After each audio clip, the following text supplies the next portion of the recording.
Welcome to the Throttle Up Leadership Podcast. Our theme for 2026 continues. The future of work, meaning is the new money. Because meaning is simply the greatest motivational force on earth. But 68% of the global workforce is disengaged, leaving $9.6 trillion in productivity on the table every year.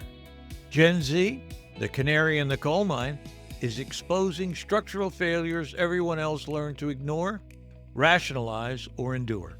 I'm Dr. John Dentico, your host, bringing over 30 years of experience in leadership, strategic thinking, and designing solutions that solve real problems. This podcast delivers boots-on-the-ground intelligence, real conversations with CEOs, fractional executives, coaches, and small and medium-sized business leaders navigating the same crisis, mitigating the talent hemorrhage before competitive viability disappears. We go beyond symptoms like engagement scores and wellness programs to focus on the structural failures beneath them. Frontline intelligence, actionable frameworks, hard truths.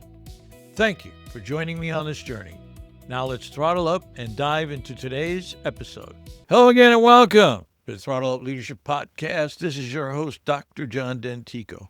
With me today is Anca Platon Trifan.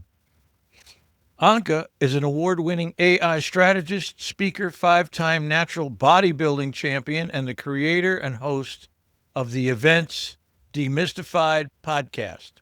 She grew up under communist Romania, hustling before sunrise for bread rations and walking cows to pasture. Lessons in grit. A crackling radio mic lit the spark that carried her into sound engineering across the Atlantic and eventually into 2 decades of technical event production, where she's mixed front of house for A-list celebrities, show-called stadium-sized events, and led over 100 AI workshops. Today, as CEO of Trifan Events and Senior Manager of Strategic Partnerships, Anca helps leaders and teams stop fearing technology and start using it with confidence. Her Fit for Events framework insists that high performance includes the whole person, mentally, physically, and emotionally. And I'm truly delighted and pleased as punch to have Anca here with me this morning. Good morning, Anca. How are you?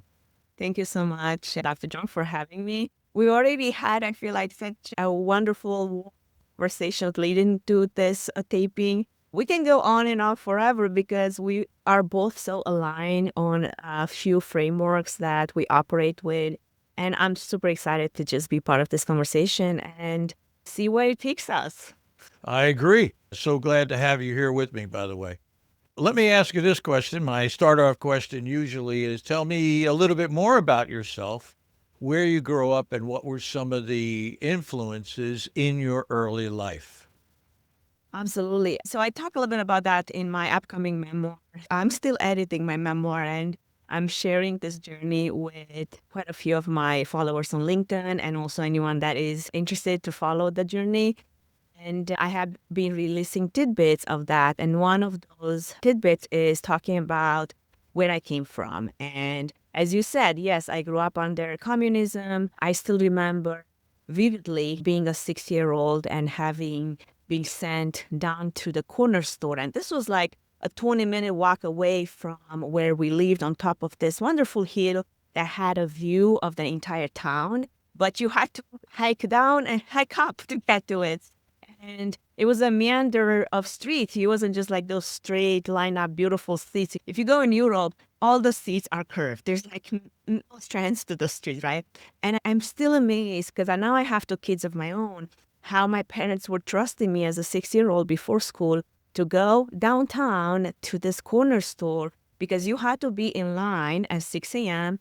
to get your bread ration. We got bread and you had like a corner of this black piece of bread for family heads.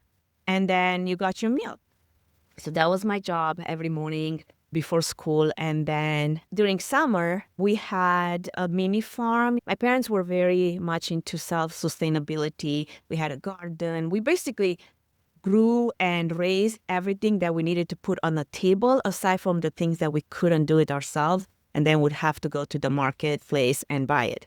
A lot of that is a very sustainable lifestyle. And before there was this talk about sustainability and recycling, we were doing that just by part of the culture. And so during the summer, my job was to take the cows, the 2 cows we had, to pasture and hike up those hills behind our home and this beautiful hillside, and then come back home and do other chores. Like I grew up with so many chores, like me getting into bodybuilding and realizing how strong I am, even though I'm a petite 5.2 female weighing 115 pounds. Like I'm very, very strong because I was raised to be strong. Like we were doing heavy manual work around the house all the time. So anyway, that's my background. And then went to, school, college, graduated in computer science.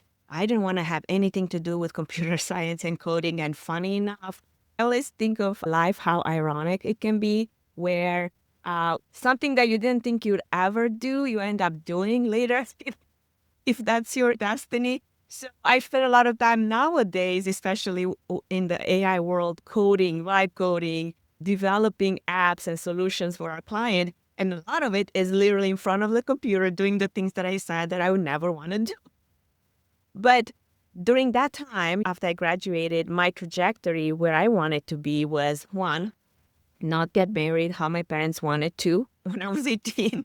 They already had like this pre-marriage life arranged for me. And I'm like, no, that is not for me. One day, yes. But right now, there's no way. So what I thought to myself was like, if I can make it to US, this place where it sounds like it's the home of all opportunities, it's like you have agency and freedom to decide, whatever you want to do with your life, you can do and accomplish. That's where I think I would be fulfilled. So my goal was actually since I was 12, and I had this picture of the Statue of Liberty kind of glued to my meter before I ever knew what a vision board really is. After college, I had the opportunity to come to US as an exchange student and transfer that into a work visa and just go through the whole route of immigration process of getting a green card and then citizenship. But I got to US and I got to operate in the space that I wanted to, and that was event productions, because throughout high school and college, I had this job first as a volunteer and then as a paid employee at a local radio station, pointing to the podcasting journey I got on later on. What was super fun, I was really interested, was the technology behind it, the production, the audio, how it was running, and it was touching people. And I could see how this radio wave is changing people's lives. And I was very curious, like, how does that work? And I wanted to get more knowledge of how, as an operator, you can make that happen and how can you do it well. So I got into sound engineering, I got into event production, I got into working in events. My first job actually was not as a live event production expert, because I knew nothing about production. I was knocking at doors and asking them, hey, do you have computers that need fixing?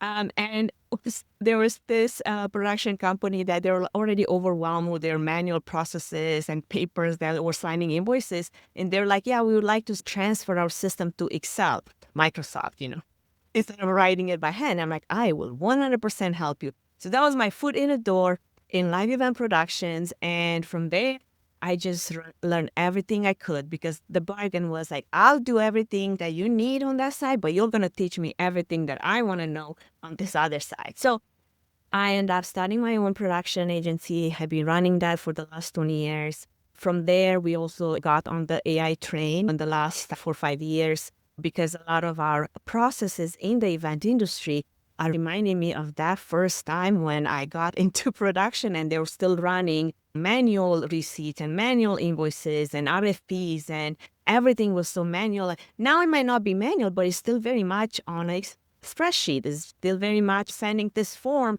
to someone to sign, and then you have to fax it back. Like, who has a fax? Like, all of those things that could be automated, so much manual workflows that could benefit from AI supporting some of that workload so you can do other things, better things, hopefully more creative things to live in the passion and in the at the level of strategy that as a professional you should live in. Versus, I was just sharing with you, John, how I had this conversation with a cleaning company, booking appointments by texting back and forth 100 times to find a time that works for both parts. And I send them a calendar link and I say, here's my availability. Pick a time that works based on your availability. And that goes straight to my calendar and I know it's confirmed. I got like a slap back for being so rude to bring technology into the conversation instead of treating people as humans. I'm like, oh my gosh, what are we talking about here? If you're a small business and that's how you book clients, think about the time wasted in the back and forth instead of you booking more clients with a system, super simple system that could save you time so you can focus on building the business. Excited about this conversation. If you're a small business, if you're someone that is still struggling to figure out, hey, how can I get this AI to work for me? How can I get on board and make it easier? How can I get my employees upskilled so they, understand the value? Because many people, and I work with agencies all the time, they want that at a leadership level, but then they don't necessarily create the pathways of how that could be done in a sustainable fashion. And also there's employees that they already see that as one extra thing that they have to do, and they resist the change. There's very few people that embrace the change as a growth mindset, right? So then they resist it. And instead of making it easier, many times that costs them their job because you're going to be replaced by someone that might not know a whole lot about the business, but they can figure it out with an easy prompt. Yeah. Well, I appreciate that. So let me ask you this question, which I think is interesting. You've been in the events business, obviously, prior to COVID. Yeah. And during COVID. And now after COVID. Mm-hmm. I'm very curious to ask if you could give me a perspective on how the events business has emerged out of COVID. What has changed? What's different? What's the same? Could you give me some ideas on what that looks like? Yeah, that's a great question because, as you alluded to, I spend a lot of my time in environments, especially running events where there isn't much of a buffer time between decision and consequence. Like if you're producing a live event for C-suite leaders, there's no pause button. Like there's no second take. There's definitely no room for, oh, let's just wait and see what happens, right? So whatever you're building and planning and preparing for, that has to hold under pressure or it will be exposed immediately during the live event. And the worst thing that could happen is for that to be exposed during the live event because there's no second takes. So that's a lot of the reality of events. And in 2020, when everything shut down, a lot of us were left with our full calendar completely disappearing overnight. And I feel like that was where a lot of the casting happened for event professionals, for businesses running events. One, from an identity point of view, who are you when you're no longer doing the things that have gave you purpose? And then the second one is when that happened with the entire event industry shutting overnight is what are you capable of reinventing yourself? What are you capable to find a way when there is no other alternative? And that's when I personally had to go through my own emotional, mental, physical rediscovery. A lot of the framework that I talk about, Fit for Events, comes from that time. It's just going back deeper into the way this disruption didn't just break organizations and events and careers, but it was really revealing to what's underneath, like what's the structure underneath. That was also what prompted me to be very much aware to promoting myself in different places, so I don't put my eggs into one basket.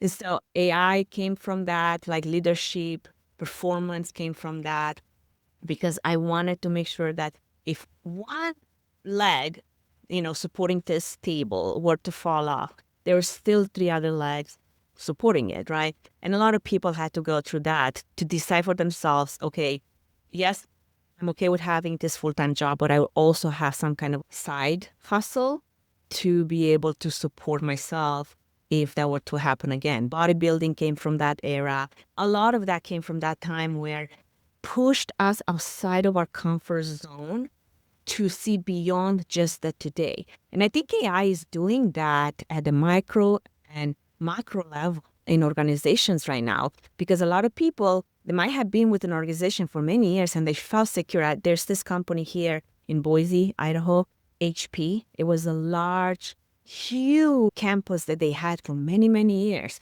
And they just announced this year that they're shutting down operations and they're closing their campus.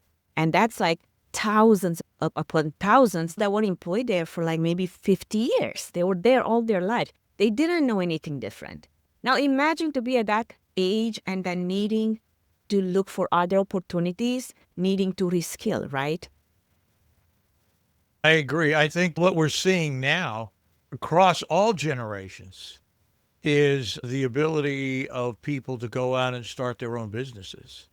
We're in an entrepreneurial age. More businesses are being formed every month, I think, than any time in the history of the United States. People are going out on their own. Look at the technology we're experiencing right now. The technology is here. All people have to do is really understand how to use it, and they can have a voice in technology. They can have a voice in leadership. They can have a voice in any discipline. So it's speeding up. It's not slowing down. And it's going to be very interesting to see how it all works itself out. I think Gen Z is teaching us.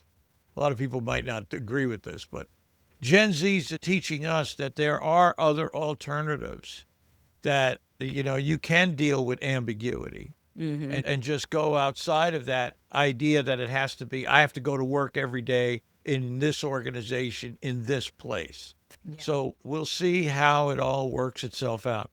Okay. Let me ask you this. You've led over 100 AI workshops, and you say your mission is to help teams stop fearing technology. What's actually driving that fear in organizations right now?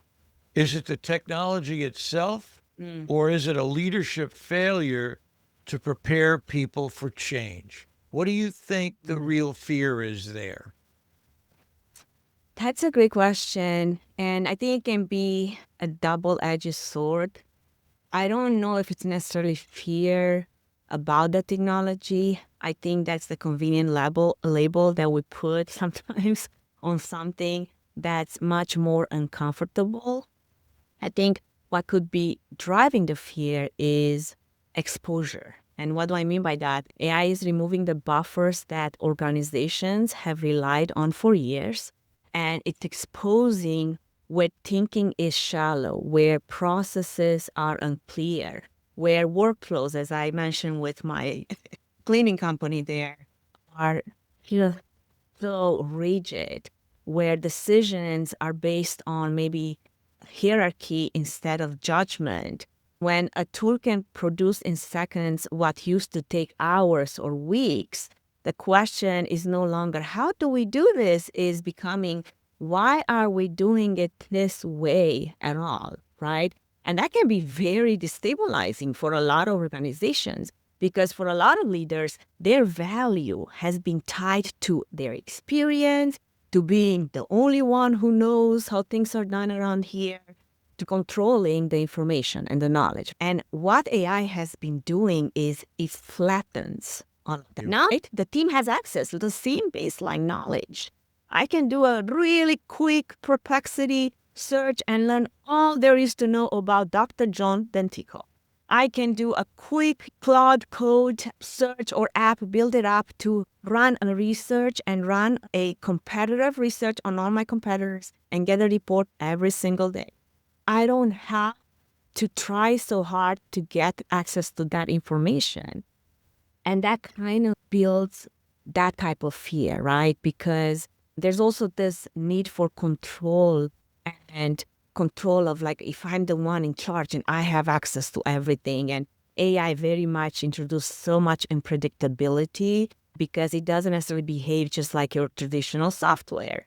The people I feel like that will succeed in this new world are not the ones that I know the most, are not the ones that are the most computer literate, are not those, are the ones that can interpret, they can make judgment decisions, the common sense that we talked about, that are able to take that piece of information and apply it in ways that support the organization. And then there's also the human side that we shouldn't ignore. There's a lot of people that are asking the very real question, am I going to be replaced by AI? What happens to my role? What am I still responsible for if AI can do all of those things? Where can I add value now, right? And I think instead of answering those questions, many organizations with tools. And here's a Trini link to this tool and another tool. But that doesn't mean that the fear goes away. I think it just goes underground. And as you said earlier, what JCs are doing, intentionally or not, they're basically removing the tolerance for the gap that exists or have existed up until now because they want quicker answers. They are quicker to leave or stay. They are less willing to operate inside systems that just don't make sense to them. They're not creating the problem. They're just accelerating the visibility of the problem that exists. And when I work with teams, my mission is to help them redesign the environment, the structures, the systems around it. Because if the structure is still unclear, if the roles are very much not defined, if people don't really understand what does their contribution bring to the company, that's when that fear will still stay. So, because it does thrive in ambiguity. Brené Brown said, this is something that I loved, a quote from her where she said, clarity is kindness. Because clarity doesn't eliminate change, but it does make it easier to navigate. Yeah, I agree. I think that's very interesting. I have said at meetings, and I say it in this report that I'm working on as well, that AI can't fix what's structurally broken. If an organization is structurally broken, all AI is going to do is reveal the problems faster. You'll see where the real issues are faster because it's almost instantaneous feedback. Yeah. The It's other the thing exposure. it exposes, it reveals or exposes the issues and the problems the organization is facing. People think it'll fix things. No, it may fix a level of efficiency to get to the answer that you at least think you want, Yeah. but it's not going to fix structural problems if you have, for example, a toxic work culture Oh, or if you have a lack of personal agency for the people in the organization. The yeah. other thing that I thought was so interesting I've seen in the last few days, and I want to give credit where credit's due, and I believe it was Stephen Klein, who I follow on LinkedIn. And there's this idea. Mm-hmm. What he did was reframe this idea. There's this idea that goes like this. Well, with AI, you have a human in the loop, Right. right? What he did was say, no, we're looking at this from the wrong side of the Mm. telescope. What you really have is a human with AI in the loop. Mm. Yeah, the whole thing is we're all human based. It will remain human based. AI becomes a tool for humans to use to create greater levels of efficiency, to do things like check particular perspectives, Yeah. run 3 or 4 different simulations or scenarios and see where that takes you. But at the end, at the hub of the wheel is the human. And we have to, and I thought that was such a perfect reframing, get people to think more about that. What's your reflection on that? Well, there's a lot of things that you said there. And I just wanted to pick on a few things. I think that reframing it is the right word to use, because I think the subtle danger out there is that mindset shift that has to be happening first, right? So when people say human in the loop, it almost implies that AI is the system and we're just supervising it. That's where a lot of the fear and confusion can come from, because it quietly kind of shifts the ownership away from the human.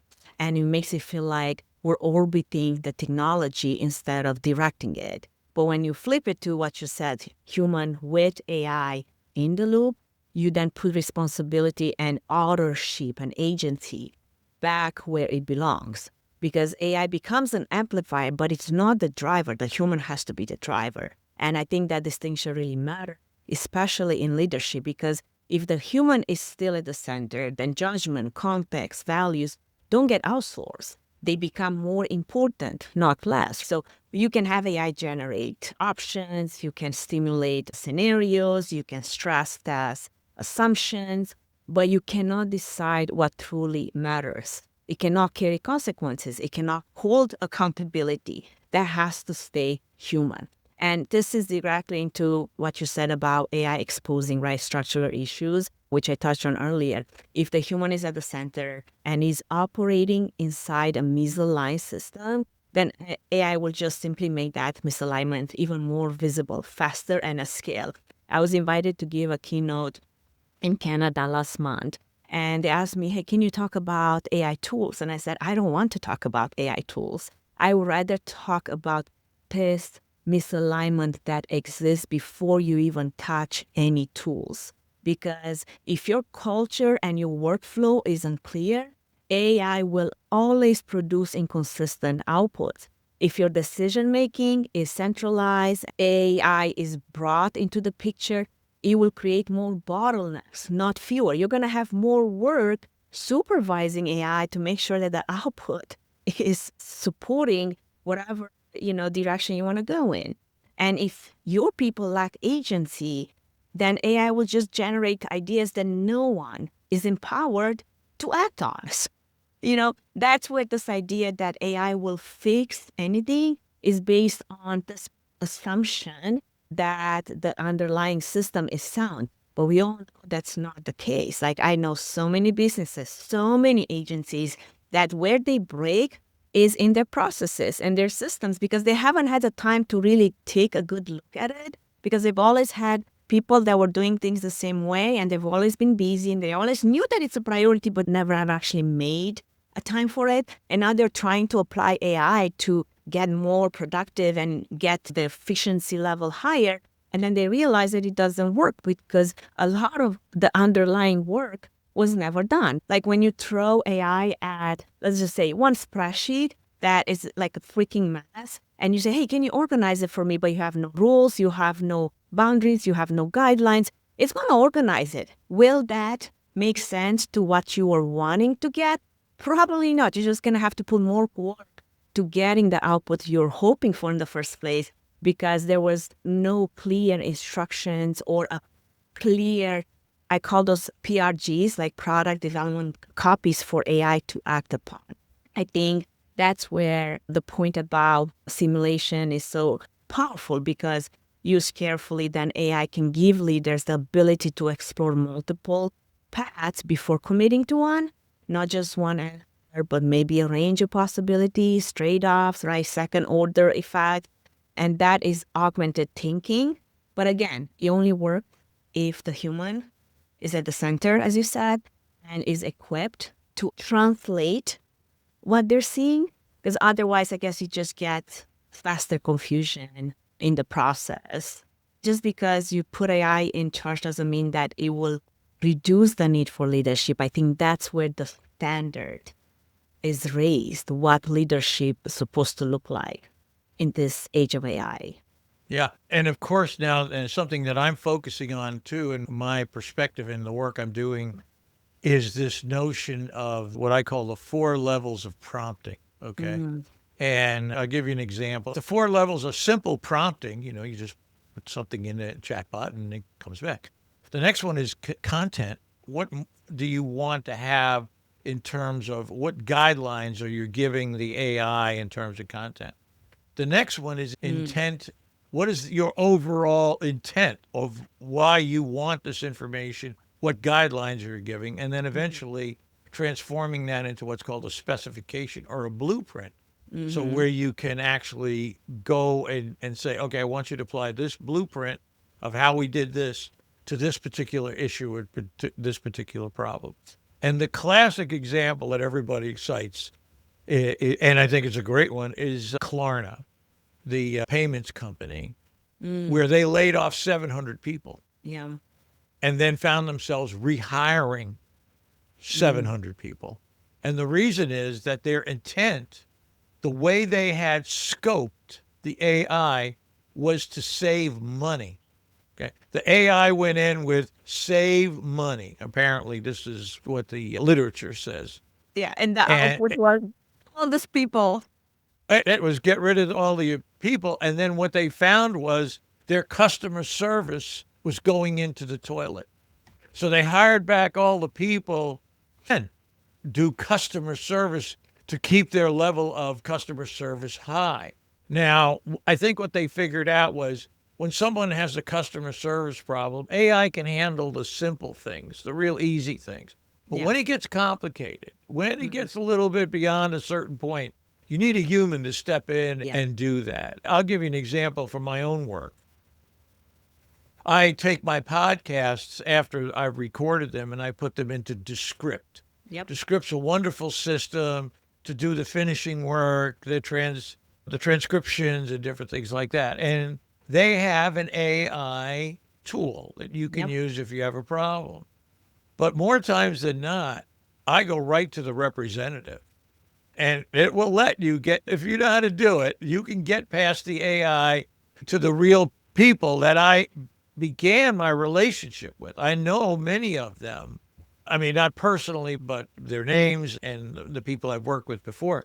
Because I know I can get to them and ask them the question, even though I may have trouble forming the question.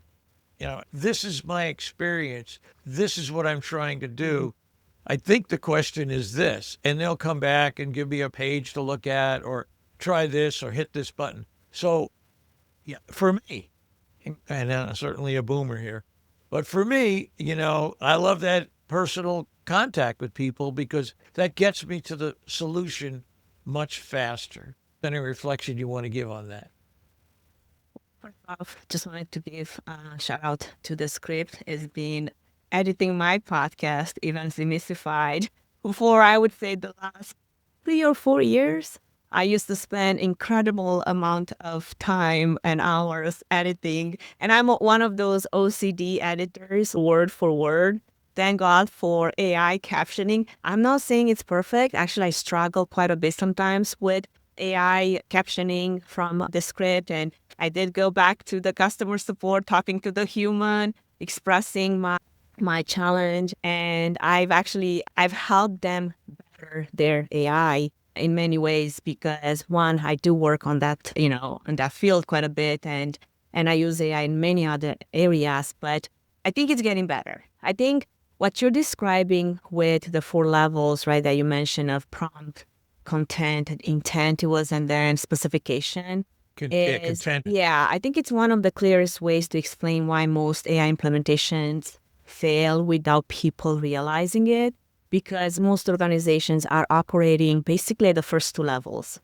They're prompting, maybe adding a bit of context, but they never get to intent and they almost never get to specification. As I mentioned, the PRG documentation that is necessary for any initiative out there for an AI, that's the specification document. So what they're really doing is generating output without defining purpose. And that's exactly what sounds like the Klarna example that you gave. That's what it showed. The system did exactly what it was told, just not what the organization actually needed.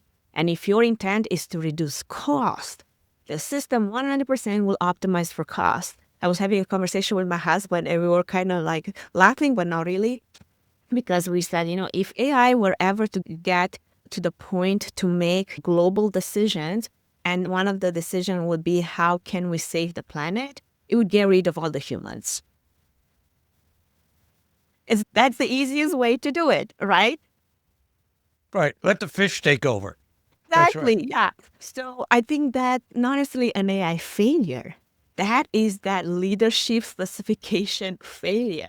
And I think that's the shift the leaders are still catching up to. We're talking about systems that you need to direct, to orchestrate.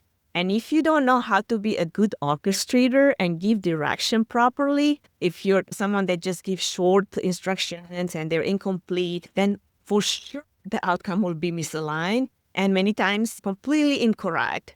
And also another thought here, what you said about going to a human, right? Talking to a human. That's very much a perfect example of where specification breaks down, because when something becomes ambiguous, when the problem isn't like very clean, and when the questions are still forming, that's where AI struggles the most, not because it's weak, but because the inputs are just not defined. And that's where humans are so much better in that space. I have a little, AI bot on my website that is very much trained not just on the website content itself, but on several other websites that I run, right? So it's the podcast, is my speaking website, is the production website, is the AI technology website. But within that context, it can give someone a first, maybe second level answer as to what are we doing here? Like, what are we trying to solve? Who are we serving? Things like that, right? But if someone had like a really difficult, complicated question about, hey, how can I run a two-way hybrid event? And do you do that type of work? And how much does it cost? I want them to be speaking to me. And that's when my bot automatically sends it to me or a person on my team. So we can have that conversation and gather the details that will inform the kind of solution we're going to put together for someone. And I think that's where AI needs to have boundaries, because while it can handle the structure, repeatable, very clearly defined tasks, like I have started playing with OpenClaw. And before I even allowed it to have access to my system, and this is working in your terminal, so technically it has access to your entire files on whatever computer you're installing it, I gave it this very long list of specifications of what it can do, what it cannot do, the kill switch, the safety parameters, all of that, because I want to have the guidelines set in place before something breaks. And many times leaders wait until something breaks before they even have something like that in place. Why do we have so many rules? Rules usually come out because something broke first and you're trying to avoid it. But I think the strongest organizations are not the ones that are trying to replace that human layer.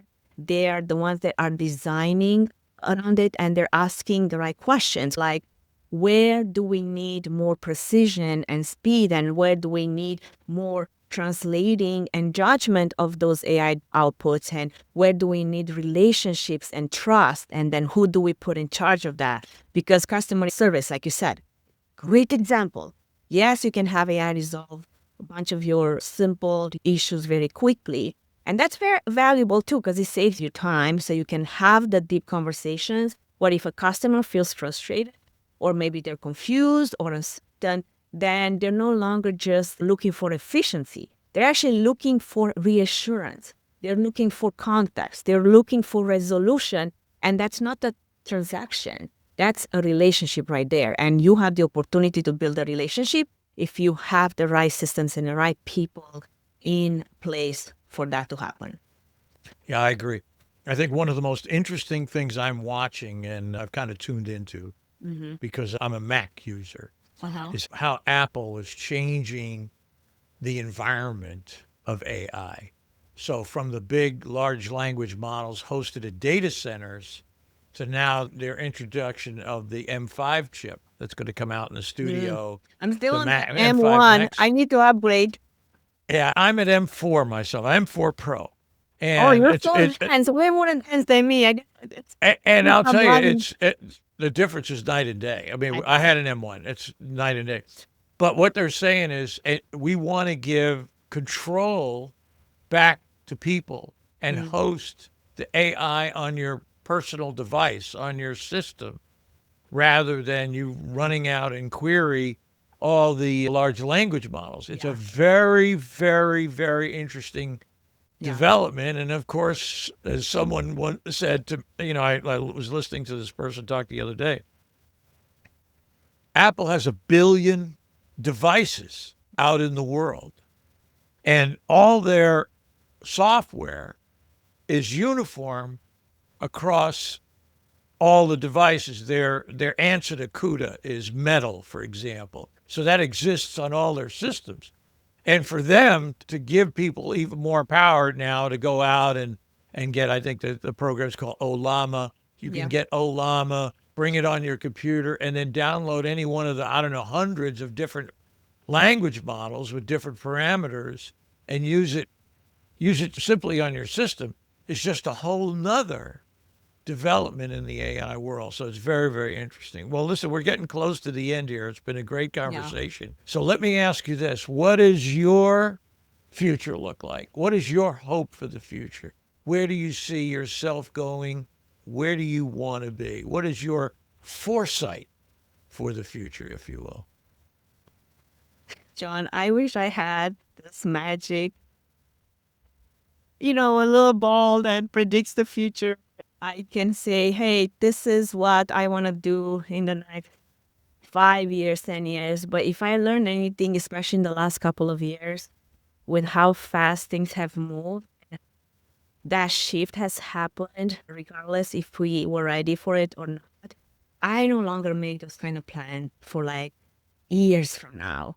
I remember coming out of school and thinking to myself, creating those mileposts for myself. I love deadlines because it pushes me into action. And every time you work on an event, you have very strict deadlines. And there's no way around it. But in life, what I've learned is you create, this milepost for yourself, and then life can throw you a curveball, and then you're totally detouring a different direction. And it takes you years before you get back to where you're supposed to be in the first place. And I think that's where AI has done for a lot of us, for a lot of companies. They were thinking, in the next 5 years, we're going to grow this much. In the next 10 years, we're going to reach this status or whatever, right? That's no longer the case. It has really disrupted a lot of businesses, a lot of future planning. I think more about now, instead of like creating those kind of like magnificent plans, is more about right now in this present, what's in my direct control and what's something that I can do to keep growing. If I just stayed in production and never got into AI the way I have, yes, I would be running AV production, but I would never be able to actually be at the level of understanding and productivity that I am because I have embraced AI fully. It's not just new technology. It's a completely redesign of doing business, completely mind shift of how you think about operations and support and orchestration, right? So I think for me, about the future, about also the leaders that I work with, it's not necessarily about chasing the next tool or model or LLM. It's about building a level of clarity and capacity that keep up with no matter what shift technology will take, because it will, right? You talked about Apple implementing agent work in their devices, which NVIDIA has started, and Microsoft is doing, Google is doing, and that's going to be our future in the next 6 months, in the next 1 year, in the next 5 years. Who knows what's going to be in the next 5 years? I can't even predict that. I think the real leverage is where leaders move out of just being reactive, where they're constantly responding to what's changing. Oh, now I need to learn this. Now I need to know that. Now I need to do this, right? Into a position where they can actually shape their environment, where they can say, this is how work moves around here. This is how we make decisions around here. And this is how AI supports us. And this is where human judgment leads. And I have had clients ask me, how is AI supporting your work and how is it making you more predictable, more productive? And I had to be able to give a response that supports them without necessarily giving away my value. Because a lot of people will say, well, I actually do a lot of sourcing now with the help of AI. If I tell them that I don't spend as much hours on doing that, they're not going to want to pay me because they think now AI is doing the work for me. But somebody still has to make the hard decisions. Is this a good property for your event to take place? There's subtitles. Somebody has to do the venue walkthroughs, right? So I don't think the future is about doing more. It's more about going deeper into helping yourself, helping your team, helping leaders think better, not just faster, deeper into designing the processes and the systems that actually can hold no matter what AI will change, no matter what the pressure will be. And I think deeper also into building the environments where people don't feel like they're constantly trying to stay up to speed and survive the work, but where they can actually feel like they can contribute and they're empowered to a higher level without burning out. I struggle with context switching all the time because I'm constantly doing so many things now in 1,000 different tabs, and my work has multiplied, but then I also have to know where my limit is. When I have to step away from my desk, I have to go out for a walk because my brain requires it. AI can make you so productive, but you don't realize the toll it takes on your cognitive ability. That's why I talk about mental. I think we align on mental fitness, physical fitness, emotional fitness, right? There's all these versions of leadership that are capable of so much. And I think that's where technology can either expand it or it can erode it. And it all goes down to how do you decide to lead? How do you decide to treat your people in this future? Because it's not the tools. It's going to be the people around you that will get stronger over time if you know where to invest that time. Yeah. I think the two key words for me, and I've been a big proponent of this for many, many, many years. One is foresight. The idea that you can look at what's going on today and extrapolate that into the future. Mm-hmm. Okay. Technology, demographics, politics, all these different things. You can actually look at it today and say, well, where do we think we'd be a year or 2 years from now if this continues on? So foresight to me is a tool. You can actually create that tool. You can use it with AI. For me, I think it's great when you get a group of people in the room and you kind of just hash it out, just kind of talk about it. Yeah. And the second thing is the difference between strategic planning and strategic thinking. I'm very much into strategic thinking. The difference is strategic planning looks to find answers to questions that are already derived. Strategic thinking says, let's make sure we're asking ourselves the right questions. And that goes right to the heart of what you said. Shape the future. Just don't be a victim of the future, or don't be a receiver of the future. Yeah. Be someone who can say, I have foresight, I've worked foresight, I've worked a strategic thinking angle, and now I can actually peer a bit into the future and shape where my organization is today and where it needs to go. But we shall see as the technology speeds up and gets faster and faster. Yeah. In any case, Anca, thank you so very much. Great discussion, great time this morning. And our other conversations we had today and a couple of weeks ago, we just took off. We just took off on a conversation and didn't even get the podcast done, but that was great. I really appreciated that.